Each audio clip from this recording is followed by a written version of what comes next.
நாம் நமது மனநிலையை மாற்றுவதால் நம் வாழ்வை மட்டுமல்ல, தலைமுறைகளையே மாற்றலாம்.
நீலம் குளிர் செய்யும் வான்மழை போல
குளிர் செய்யும் வான்மழை போல வான்வெளி உலவும் சூரியன் நிலவாய் தானென நினையா படைப்பும் நிலமாய் ஆசியும் அமைதியும் அகம் சேரவே இயேசு கிறிஸ்துவின் மனநிலை வேண்டும். ஆசியும் அமைதியும் அகம் சேரவே இயேசு கிறிஸ்துவின் மனநிலை வேண்டும்.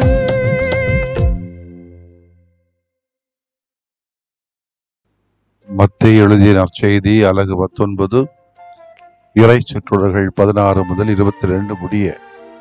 அக்காலத்தில் செல்வரான இளைஞர் ஒருவர் இயேசுவிடம் வந்து, போதகரே, நிலை வாழ்வை பெற்றுக் கொள்வதற்கு நான் என்ன நன்மை செய்ய வேண்டும் என்று கேட்டார். இயேசு அவரிடம், நன்மையை பற்றி என்னை ஏன் கேட்கிறீர்? நல்லவர் ஒருவரே, நீர் வாழ்வடைய விரும்பினால் கட்டளைகளை கடைபிடியும் என்றார். அவர், எவற்றை என்று கேட்டார். இயேசு, கொலை செய்யாதே, விபச்சாரம் செய்யாதே, களவு செய்யாதே, பொய் சான்று சொல்லாதே, தாய் தந்தை மதித்து நட, மேலும் உன் மீது நீ அன்பு கூறுவது போல உனக்கு அடுத்திருப்பவர் மீதும் அன்பு கூறுவாயாக என்று கூறினார். அந்த இளைஞர் அவரிடம், இவை அனைத்தையும் நான் கடைபிடித்து வந்துள்ளேன், இன்னும் என்னிடம் குறைபடுவது என்ன என்று கேட்டார்.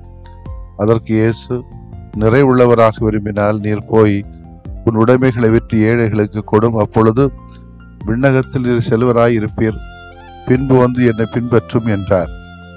அவர் சொன்னதை கேட்ட அந்த இளைஞர் வருத்தத்தோடு சென்று விட்டார், ஏனெனில் அவருக்கு ஏராளமான சொத்து இருந்தது. ஆண்டவரின் அருள்வாக்கு. இறைவா, உமக்கு நன்றி. கிறிஸ்து இயேசுவிலே பிரியமுள்ள சகோதரிகளே, சகோதரிகளே, செல்வரான இளைஞர் ஒருவர் வந்து இயேசுவிடம் கேட்ட கேள்விதான் இது. உண்மையில் இவரது இரண்டாவது கேள்வி. முதல் கேள்வி, நிலைவாழ்வு பெற நான் என்ன செய்ய வேண்டும் என்பதுதான். இறைவன் தந்த அன்பு கட்டளைகளை பற்றி இயேசு கூறியதும் அந்த மனிதர் கேட்ட கேள்விதான், இன்னும் என்னிடம் குறைவுபடுவது என்ன என்பது. ஒரு பரிசேயனுடைய மனநிலைக்கும் ஒரு கிறிஸ்தவனின் மனநிலைக்கும் உள்ள வேறுபாடுதான் இந்த கேள்வி என்று நான் கருதுகிறேன். ஒரு பரிசேயர் தான் அனைத்தையும் நன்றாக செய்வதாக நினைத்துக் கொள்கிறார். தன்னிடம் குறையதும் இருப்பதாக அவருக்கு தெரியவில்லை. டெய்லி பூசைக்கு போறது அப்படின்னு நினைச்சு நம்ம பாணியில பேசுறோம்னா, பாவசனம் பண்றது, நன்மை வாங்குறது, நவநாள் செய்யறது, குடிச்செடி போடுறது, கஞ்சி ஊத்துறது, சிலுவைப்பாதை செய்யறது, இப்படி செய்த உடனே நினைச்சிட்டான் நான் உண்மையான கிறிஸ்தவன் தான் அப்படின்னு, கடவுளுக்கு ஏற்றபடி நான் வாழ்கிறேன் என்று பரிசேயர் நினைச்சுக்கிறான். எனவே அவரிடம் இந்த கேள்வியே எழாது. ஆனால் ஒரு கிறிஸ்தவர், கிறிஸ்துவின் சீடர் எப்போதும் தன்னை வளர்த்து கொள்ள, தூய்மைப்படுத்திக் கொள்ள வேண்டிய கட்டாயத்தில் இருக்கிறார். ஒவ்வொரு நிமிடம், ஒவ்வொரு நாளும் தன்னை ஆய்வுக்கு உட்படுத்த வேண்டும். அடிக்கடி தன்னை அவர் கேட்டுக்கொள்ள வேண்டும், இன்னும் என்னிடம் குறைவுபடுவது என்ன என்று. அத்துடன் நமது குடும்பத்தினரிடம், நாம் அன்பு செய்வரிடம், நம்மோடு பணியாற்றினரிடம் ஒரு சில வேளைகளில் இந்த கேள்வியை கேட்பது நல்லது. நாம் அன்றாட நம்முடைய கடமைகளை செய்தாலும், அன்பு பணிகளை ஆற்றினாலும், நம்ம அடிக்கடி நம்ம ஒரு கேள்வியை கேட்டு பார்க்கணும், இன்னும் நம்மிடத்துல குறைவுபடுவது என்ன? கடவுளுடைய நிலையில நாம் என்ன செய்ய தவறுகிறோம் என்பதை ஒவ்வொரு நாளும் ஆய்வு செய்தால் அங்கேதான் நமக்கு புலப்படும் நாம் யார், எங்கே நம்முடைய வீக் பாயிண்ட் இருக்குது அப்படின்னு. ஒரு சில வேளைகளில் இந்த கேள்வியை நமக்குள்ளே கேட்டு பார்ப்பது ரொம்ப ஆரோக்கியமானதாக இருக்கும் என்று நான் கருதுகிறேன். நமது வாழ்வு மற்றும் பணியை பற்றிய ஒரு திறனாய்வை, ஒரு பாசிட்டிவ் அவுட்லுக் நிறைந்த ஒரு திறனாய்வை நாம் செய்து பார்த்தோம்னா நமக்கு புரியும், விலங்கு நம்ம எங்க இருக்கிறோம் அப்படின்னு. அது இறை மனித உறவை மேம்படுத்தும், ஒரு ஆரோக்கியமான நலவாழ்வையும் ஏற்படுத்தும். வாழ்வு, நிலை வாழ்வு என்று வேறுபாடு காண்கிறான் மனிதன். வசந்தம் போன்ற இளமை, பெருவெள்ளமாய் செல்வம், எல்லாரும் போற்றும் அந்தஸ்து இருந்தது. இவற்றோடு கட்டளைகளையும் கடைபிடிக்கின்ற சராசரி மனிதராக வாழ்வதை ஒரு வாழ்வாக பார்த்தான். இது தவிர இதில் நிறைவடையாத நிலையிலே நிலை வாழ்வு ஒன்று இருப்பதையும் உணர்கிறார். இந்த நிலை வாழ்வுதான் மனிதனுடைய வாழ்வு இயேசு அவனுக்கு உணர்த்துகிறார். இத்தகைய நிலை வாழ்வு சேர்ப்பதில் அல்ல, சிதறுவதில், சேமிப்பதில் அல்ல, கொடுப்பதில், உயர்த்துவதில் அல்ல, தாழ்த்துவதில், இழப்பதிலும் பலியாவதிலும் இந்த வாழ்வு உருவாகி உருப்பெறுவதை இயேசு நிறைவுள்ளவராக விரும்பினால், நீர் போய் உம் உடைமைகளை எல்லாம் விற்று ஏழைகளுக்கு கொடும். அங்கதான் அவருக்கு ஆப்பு வருது, கொஞ்சம் முகமாட்டம் வருது. ஏன்னா அவருக்கு நிறைய சொத்து இருந்தது. பூசை வைக்கிறது, ஜோமாலை பண்றதெல்லாம் ஈஸி, குறிச்செடி போறது, நவநாள் பண்றதெல்லாம் ரொம்ப எளிது, டெய்லி போய் நன்மை வாங்குறதெல்லாம் ரொம்ப ஈஸி, வாரந்தோறும் பூசைகளுக்கு தவறாக போறதுல பிரச்சனை இல்லை. இன்றைக்கு இந்த இளைஞனை போல நிறைய பேர் வருத்தத்தில் இருப்பதற்கு காரணம் என்ன? போனா நிறைய கேட்டுருவாங்களே, கொடுக்கணுமே என்று வருத்தத்தில் இருப்பவரோடு தொடர்பின்மையை காட்டுகிறது. பொருத்தமற்ற வாழ்வால் நம்மை உருக்குலைத்து விண்ணரசாம் ஊசிக்குள் நுழைய முடியாத நிலையிலே வேதனைப்படுகிறார்கள் அதிகமான பணக்காரர்கள். சொல்லுவோம்ல, பாரு எவ்வளவு பணத்தை வச்சு விளையாடுறன்னு பார்ப்போம், எங்க போறன்னு பார்ப்போமே என்று சொல்லுவோம்ல, அது நிஜம் ஆக்சுவல். எனவே அன்புக்குரியவர்களே, டெய்லி ஆலயம் போகிறோம், வாரந்தோறும் போகிறோம், மாசக்கணக்கில் போகிறோம், வருடந்தோறும் ஆலயத்துக்கு போகிறோம், ஒவ்வொரு திருவிழாவுக்கு மட்டும்தான் ஆலயம் போகிறோம் என்றெல்லாம் சரிதான், வேண்டான்னு சொல்லலை. ஆனால் உண்மையிலேயே உன்னால மனதார கொடுக்க முடியுதா, உன்னை இழக்க முடியுதா, பகிர முடியுதா? வாழ்க்கையில வருத்தம் அதிகமாக வராது, சந்தோஷம்தான் அதிகமாக வரும். புனித ஹெலேனாவை இன்றைக்கு திருச்சபை கொண்டாடுகிறது. அதாவது உண்மையான சிலுவை பகிர்வில் தான் வரும். ஏன்னா இயேசு என்ற மனிதன், ஆண்டவன் தன்னை முற்றிலுமாக பகிர்ந்து கொண்டானே, அந்த உண்மையான சிலுவையை தான் இந்த புனிதை கண்டுபிடித்து அந்த சிலுவையின் வழியாக பல அற்புதங்களை இந்த உலகத்தில் காட்டிக் கொண்டிருக்கிறார். பாரம்பரியப்படி பல்வேறு புனித பொருட்களையும் அற்புத பொருட்களின் மிச்சங்களையும் கண்டெடுத்த ஹெலேனா உண்மையான சிலுவையை கண்டெடுத்ததாக கூறப்படுகிறது. அகவாராய்ச்சி தொடங்க ஒரு தளம் தேர்வு செய்து தோண்டியதிலே இங்கே 3 வெவ்வேறு சிலுவைகள் மீட்கப்பட வழிவகுத்தன. இதில் உண்மையான சிலுவை, ட்ரூ கிராஸ் எது என்பதை கண்டுபிடிக்க செய்த முயற்சிகள் வீணாய் போன. பின்னர் எருசலேமின் ஆயர் மகாரியஸ் என்பவர் மூலம் நகரின் வெளியே மரண தருவாயில் இருந்த பெண் ஒருவரை அழைத்து வந்தார்கள். அந்த பெண்ணை 3 சிலுவைகளை ஒவ்வொன்றாக தொடச் செய்தனர். முதல் சிலுவையை 2வது சிலுவைகளை தொடும்போது ஒன்றும் நேரவில்லை. ஆனால் 3ஆம் சிலுவையை தொட்டதும் அற்புதமாக அந்த பெண் எழுந்து குணமானார். ஆகவே சாகம் தருவாயில் இருந்த பெண் தொட்டதும் குணமான காரணத்தால் அந்த சிலுவை உண்மையான சிலுவை என்று புனித ஹெலேனா அறிவித்தார். உண்மையான சிலுவை கண்டெடுக்கப்பட்ட இடத்தில் புனித கல்லறை தேவாலயம் கட்ட பேரரசன் கான்ஸ்டன்டைன் உத்தரவிட்டார். அன்புக்குரியவர்களே, பிறரிடம் பகிர்ந்து கொள்ளும் போதுதான் உண்மையான சிலுவை நமக்கு வருகிறது. முடிந்த வரைக்கும் உண்மையான சிலுவைகளை கண்டெடுத்த ஹெலேனா போல பகிர்வதிலே, கொடுப்பதிலே உண்மையான சிலுவைகளை நாம் சுமப்பதற்கு தயாராக நம்ம உருமாற்றுவோம். ஆமேன். மன்றாடுவோமாக. நிறைவாழ்வின் ஊற்றை இறைவா, நிறைவுள்ளவரான திருமண் குறைவுள்ளவனான நாங்கள் வெறுமையுடன் நிற்கிறோம். எங்களுடைய ஆற்றல்கள், திறமைகள், கொடைகள், நற்பண்புகள், உம்மோடு நாங்கள் கொள்ளுகிற உரம் அனைத்துமே உமது கொடைகள் தான். எனவே உமக்கு நாங்கள் நன்றி கூறுகிறோம். எங்களது வாழ்வு மீண்டும் மேலும் நிறைவுள்ளதாக மாற இன்னும் எங்களிடம் குறைவுடுவது என்ன என்பதை நீரே உமது தூய ஆவியால் எங்களுக்கு சுட்டி காட்டுவீராக. நீரே அந்த குறையும் நிறைவு செய்வீராக. ஆமேன்.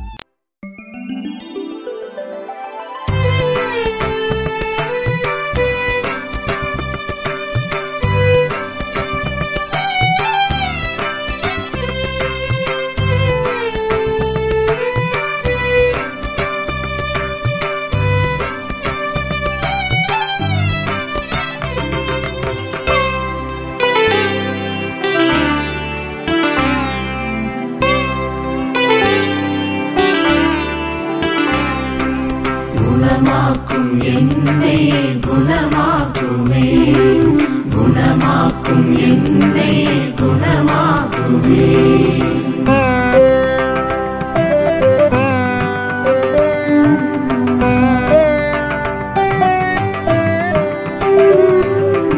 பிழை காணும் பிடி நின்று குணமாக்குமே, பகை காக்கும் குணம் நீக்கி குணமாக்குமே. குணமாக்கும் என்னை குணமாக்குமே, குணமாக்கும் என்னை குணமாக்குமே.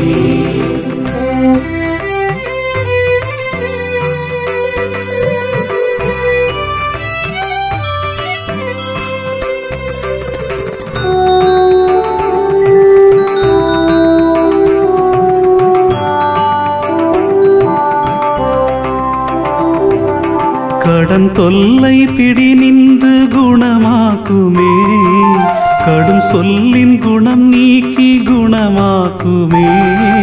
குணமாக்கும் என்னை குணமாக்குமே, குணமாக்கும் என்னை குணமாக்குமே.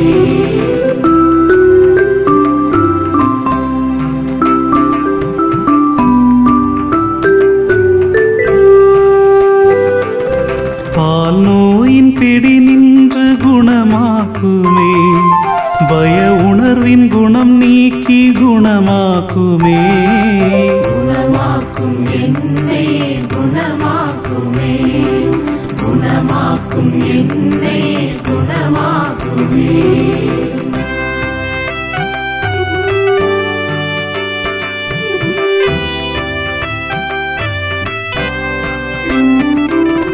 போதை பிடி நின்று குணமாக்குமே, பொய் கூறும் குணம் நீக்கி குணமாக்குமே. குணமாக்கும் என்னை குணமாக்குமே, குணமாக்கும் என்னை குணமாக்குமே.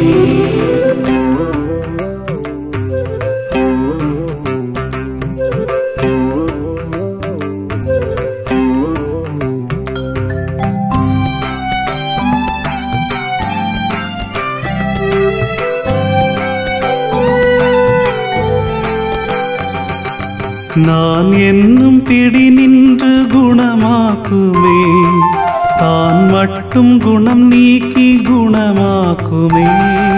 குணமாக்கும் என்னை குணமாக்குமே, குணமாக்கும் என்னை குணமாக்குமே.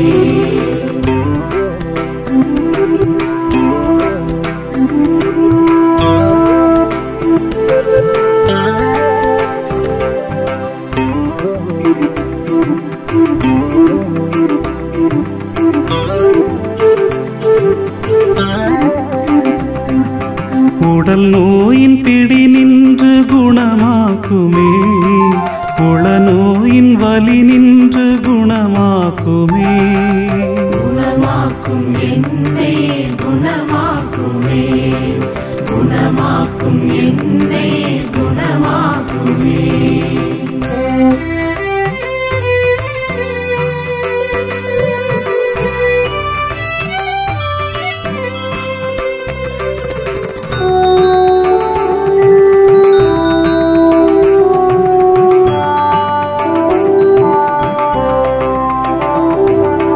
ஒரு வார்த்தை சொன்னாலே குணமாகுமே, நம்பியே வந்தே நல் இயேசுவே. குணமாக்கும் என்னை குணமாக்குமே, குணமாக்கும் என்னை குணமாக்குமே. குணமாக்கும் என்னை குணமாக்குமே, குணமாக்கும் என்னை குணமாக்குமே.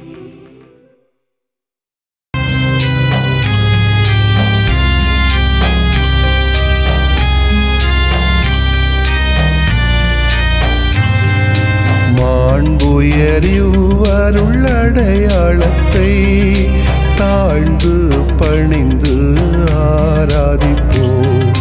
பழைய நியம முறைகள் அனைத்தும் இனி மறைந்து முடிவு பெறுக. புதிய நியம முறைகள் வருக.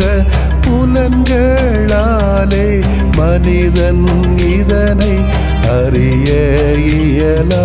குறைகள் நீக்க நம்பிக்கையின் உதவி பெறுக.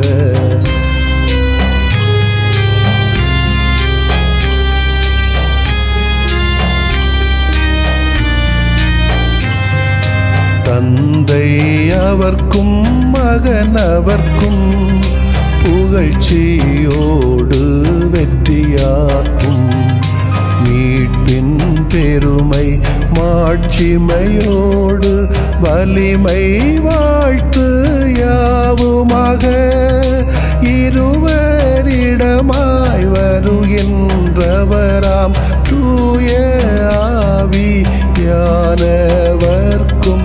அளவில்லாத சமப்புகழ்ச்சி என்றுமே உண்டாகுக.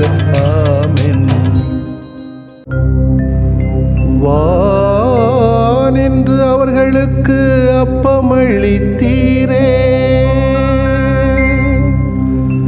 இனிமையெல்லாம் தன்னகத்தில் கொண்ட அப்பம் இதுவே.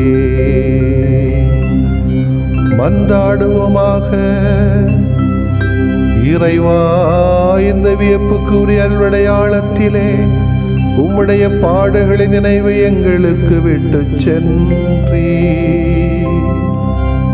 உம் திருவுடல் திருரத்தமாகியவற்றின் தூய மறைபொருளை வணங்கும் நாங்கள் உமது மீட்பின் பயனை இடைவிடாமல் துய்த்து உணர்ந்து மகிழ அருள்வீராக. தந்தையாகிய இறைவனோடும் தூய ஆவியாரின் ஒன்றிப்பில் இறைவனா என்றென்றும் வாழ்ந்து ஆட்சி செய்கின்ற உம்மை மன்றாடுகிறோம்.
இதய மகிழ்வில் உதயமாகும் இனிய தமிழிசையால் மனித வாழ்வில் மாண்பு சேர்த்த புனிதரை புகழ்வோம் நாம். இதய மகிழ்வில் உதயமாகும் இனிய தமிழிசையால் மனித வாழ்வில் மாண்பு சேர்த்த புனிதரை புகழ்வோம் நாம். ஆஹா ஆஹா ஆஹா லல்லல்லா ஆஹா ஆஹா ஆஹா லல்லல்லா. இதய மகிழ்வில் உதயமாகும் இனிய தமிழிசையால் மனித வாழ்வில் மாண்பு சேர்த்த புனிதரை புகழ்வோம் நாம்.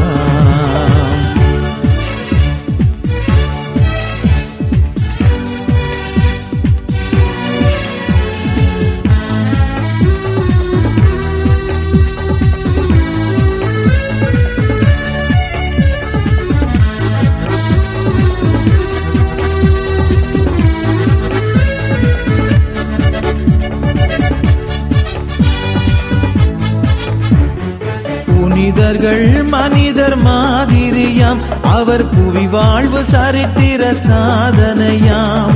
கடவுளின் விருப்பம் ஏற்றவராம், தம் கடமை பிறர் பணி என்றவராம். துணிந்து ஏற்றார் நம் புனிதர், அதை பணிந்து ஏற்கும் நம் சபையோ. துணிந்து ஏற்றார் நம் புனிதர், அதை பணிந்து ஏற்கும் நம் சபையோ. நாம் தேசத்தில் நேசத்தின் சாட்சிகளாம், நம் தேடல்கள் இறைமையின் காட்சிகளாம். இதய மகிழ்வில் உதயமாகும் இனிய தமிழிசையால், மனித வாழ்வில் மாண்பு சேர்த்த புனிதரை புகழ்வோம் நாம். ஆஹா ஆஹா ஆஹா லல்லல்லா, ஆஹா ஆஹா ஆஹா லல்லல்லா.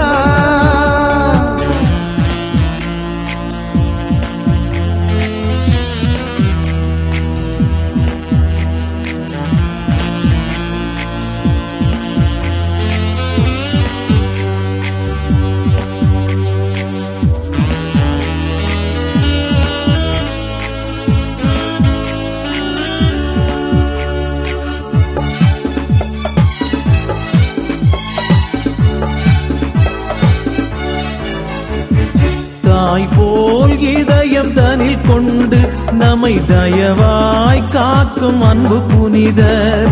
தீமைகள் எதுவும் நம்மை தொடரா, நம் தூயவர் வழிதனை தினம் தொடர்ந்தால். வாழும் வாழ்வு பிறர்க்கின்றே என வாழ்வோர் வாழ்வில் இறப்பில்லை. வாழும் வாழ்வு பிறர்க்கின்றே என வாழ்வோர் வாழ்வில் இறப்பில்லை. இங்கு வாழ்ந்திடும் நாம் எல்லாம் இறை கரங்கள், நம்மை வாழ்த்திடும் இறைவனின் அருள் வரங்கள். இதய மகிழ்வில் உதயமாகும் இனிய தமிழிசையால், மனித வாழ்வில் மாண்பு சேர்த்த புனிதரை புகழ்வோம் நாம்.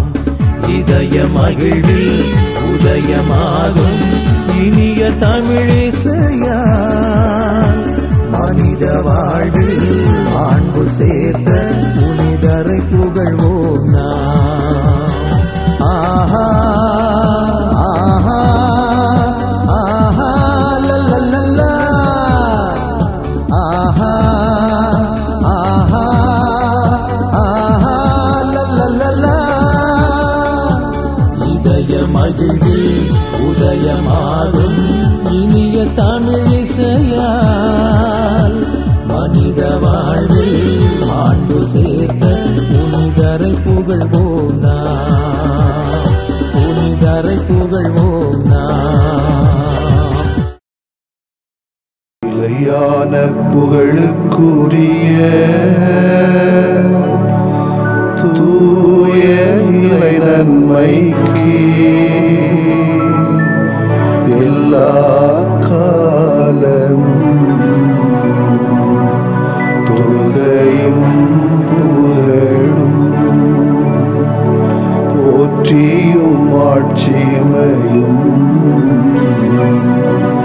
உண்டாக கடவது. போற்றியும் ஆட்சிமையும் உண்டாக கடவது. தந்தை, மகன், தூய ஆவியாரின் பெயராலே ஆமென்.